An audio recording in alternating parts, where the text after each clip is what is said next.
I'm waiting for the afternoon service sa church. It's going to be at 5 p.m. So sabi ko, while waiting, I might as well use this time to be productive. Dito ako sa San Fernando ngayon sa Mary Grace. If you're near, drop by and say hello. Coffee tayo. But anyways, there's this something that I'm trying to formulate for our rookies. Kasi alam niyo naman, nasa insurance industry ako. And hopefully this is something that they can learn from so that they can share this knowledge dun sa mga prospect na clients namin matutulungan. So if you're an agent, perhaps this is something that can also help you too. Kasi God knows, we need more of our kind so that we can help empower more Filipinos sa kanilang financial planning. If you are a client, then perhaps this is something that can give more illumination or more information about the policy that you have or the policy that you are planning to have. Yeah. So let me show you, share it with you. Yan. Paano ko ba siya gagawin? Baliktarin ko. Alright. Sige. Try natin kung pwede dito. Okay. Yeah. Sige. I hope I'm still live. But anyways, if this is not clear, you can just ask me later. Ayan. Ganito siya. Now, our role as your financial advisors, especially for our agency, for the branch that I am leading, is to empower you. Our role is to empower you to take charge of your financial welfare. Yan, to empower you. Kasi wala tayong ibang pag-uusapan dito, kundi ikaw. Kasi ikaw ang pinaka-importante. Okay? And the reason why I use the word empower is because I've seen too many often na may mga clients who just get their own policy, they just buy it because they trust the person that they're buying from. But unfortunately, after a while, hindi nila naiintindihan yung policy nila, kaya loss ng money, loss of time, when they could have maximized the benefit of their policy, right? Okay, so, since ang pag-uusapan natin ay ikaw at ikaw lamang, kasi napaka-importante mo, let's dive in, alright? So, would you agree with me? Okay, there are three things that we have to learn in life, that we have to prepare for in life. And this is the first one. Would you agree with me if I say that your income, your income is directly proportional to your standard of living? Standard. Gandahan ko yung sulat ko, para standard of living. Definitely, when we say standard of living, that's your lifestyle, your needs, diba? Food, clothing, shelter, yan, yung mga travels mo, education for your children, etc. So, lahat ng mga yon, lahat ng mga bagay na yon, it's all about all of the things na you provide for your family. That's your standard of living, and they all are dependent on your income. Okay, so next question. What do you think will happen if something happened to your income? Nawala yung source of income. That could be you, that could be your parents, that could be kung sino man yung nagpapasok ng income. Alright? So, magiging questionable yung standard of living. And definitely, what's going to happen is it will fall down. Tama? Ayan. So, we've seen too many cases na, syempre, nawala yung padre de pamilya, nawala yung breadwinner, and naghirap yung family. Right? Because ganito lang naman ang kwan, guys. Dito po mapasok yung life insurance. So, life insurance is actually very, very simple. Okay? Very, very simple. Life insurance, you need life insurance when someone is dependent on your income. Ganun lang siya. You need life insurance when someone is dependent on your income. So whether you are single and taking care of your parents, or you are a family person taking care of your own family, as long as someone is dependent on your income, then you need life insurance. Alright? So we're talking here actually of protection. Because you need something, in case that something happens to your income and it will fall down, something will support that income so that it will not fall down. Alright? So, how to compute the ideal income? Right? Meron tayong tinatawag na human economic value. If you want to know more about that, the ideal way of computing your income, you can ask me later kasi medyo mahaba yung computation. Right? But simply put, it is the value of the income that you're going to bring in for the duration of your life, right? So that's for life insurance, and we're talking about protection. The next thing that you need to prepare for is Would you agree with me if I say that these things can happen to you? Okay, itong mga bagay na ito. Ano itong mga bagay na ito? Okay, hospitalization. Pwede, di ba? Hospital ka. Accident. Di ba? Hindi naman natin hinihiling. Disability.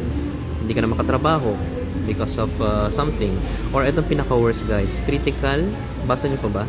Critical illness. Okay, critical illness. And yun na naman, if these things happen to you, it can really cost money. Like for example, ma-hospital ka lang, di ba? Kung wala kang emergency fund na bigla-biglaan, saan ka pupugot? Uutang ka. Especially for critical illness, right? Right now, 1 million is nothing. But if you have critical illness, 2 million to 5 million ang kailangan mo. So, possible naman na may pera ka, but okay lang ba sa'yo na gagamitin mo yung pera mo that you have saved for the longest time only to be used here? Di ba hindi? Alright? So, you also need the second one. It's what we call as health insurance. Okay? Health insurance is, we're talking about preservation naman here. You're going to preserve your energy, your health, your sanity because you have money in case that these things happen to you. Kasi sabi nga nila, people do not die because of the illness per se, but rather to the stress, to the, alam mo yun, yung hirap na maghanap ng pera, pambayad dun sa pagpapagamot mo.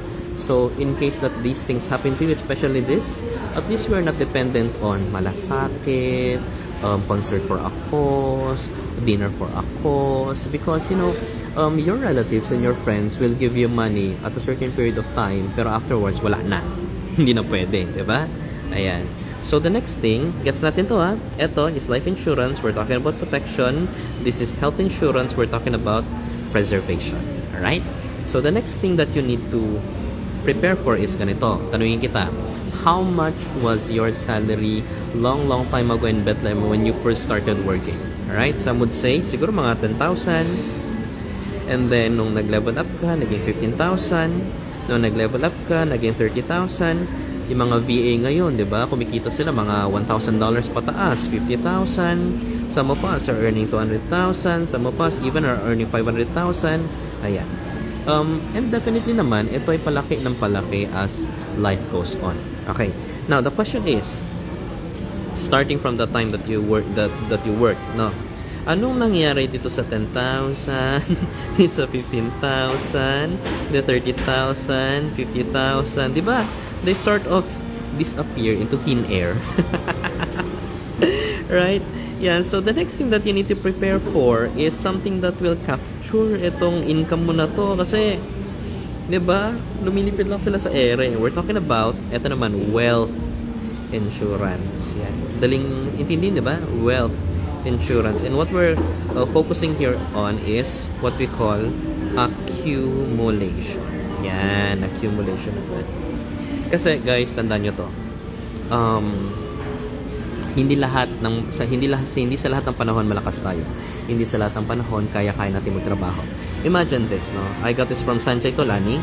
So, itong pie na ito, itong circle na ito, okay? Is subdivided into 4 parts. Okay.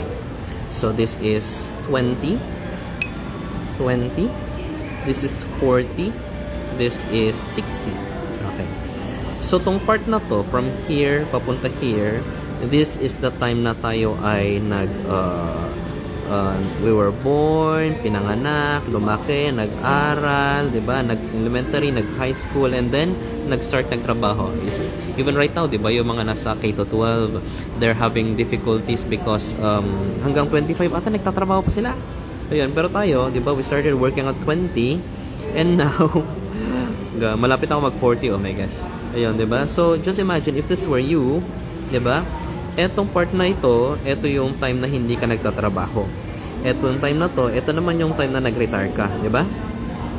Ayan. So, from here to here, ito yung time na palaki ka, nag-aaral ka. Ito yung time naman from here to here, 20 to 40, ito yung time na nag-start ka nag-work. And then from 40 to 60, this is your prime years wherein you accumulate supposedly your income. So, for example, ako, no, nasa dito ako na part na. Diba? So, i-highlight mo yun. You can do this on your own, and then you check how many years do I have right now for me to be able to prepare for retirement. Okay? Paano kung nandito ka na? Paano kung nandito ka na? 'Di ba? Ayan, at 40, 50, ito 55, ito 50, right? So, ang gusto ko lang maintindihan mo here is time is very very fast. And possible na bukas makalawa, 'di ba? Magre-retire ka na. So, how prepared are we with our wealth accumulation? All right? So, these are the 3 things na kailangan natin paghandaan. Ulitin ko, life insurance, talking about protection. Health insurance, talking about preservation. And then wealth insurance, talking about accumulation. The next question that I have for you is, ano yung meron ka na? So, most probably, for here, you have PhilHealth, right? For here, you have PhilHealth. For here, you have siguro Pag-ibig, SSS, right? Okay. And what do you have for this naman? Siguro you have your own insurances. Magkano yung kanilang life insurance coverage, you put it here. Magkano yung health insurance coverage mo sa policy mo, put it here. If it has cash value or account value, you put it here. Alright? So, these 3 things, if you have already, congratulations. If you have already, pwede natin pag-usapan to see if magkano yung discrepancy between your existing coverage and your ideal coverage. If wala pa, message me or any of your financial advisor friends para explain sa inyo ano yung mga kailangan niyo, because our role is to empower you to take charge of your financial welfare. For any questions, feel free to message me. Kung kliyente ka, I hope I was able to illuminate more of the policy that you have. Kung agent ka, I hope this is something that you can learn from so that you can spread more awareness in terms of financial literacy and financial freedom sa mga kababayan natin. So, yun lang. Hopefully, you've learned something today. Ingat and God bless.